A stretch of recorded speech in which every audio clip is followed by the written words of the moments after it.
এবার হেঁটে যাও তোমার সমুদ্র শরীরে কয়েক গুচ্ছ করি রেখে, আর আগুনের মতো তোমার অমৃতে এবার অন্তত হেঁটে যাও।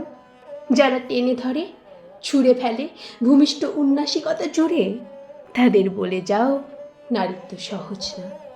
হাতক চালের মতো শুদ্ধ বুকে নারী যেভাবে রেখে দিতে পারে পারিজাত কানন, ঠিক সেভাবেই তারা লেলিহান কৃষ্ণা রূপে মুছে ফেলে অশুভের সমস্ত কর্দমাক্ত অভিশাপ। এবার হেঁটে যাও, হেঁটে যাও ছাড়িয়ে সমস্ত নিয়ম কানুনের ঔদ্ধত্য। বলে যাও যে নিয়ম মানুষকে ছোট করে, আঘাত করে, কিংবা আত্মসম্মানে হানি আনে, সে নিয়ম ভাঙতে হয়। হেঁটে যাও সেসব অহেতুক নিয়মের মরীচিকা মারিয়ে, কৃষ্ণপক্ষের শূন্য আকাশের মতো এগিয়ে যাও নিজস্ব অন্ধকারে। যে সমাজের আলো মেয়ে মানুষ আর মানুষের ফারাক করে, সেই আলো, সেই উৎসব, সেই ঔদ্ধত্যের চেয়ে নিজস্ব অন্ধকারই শ্রেয়।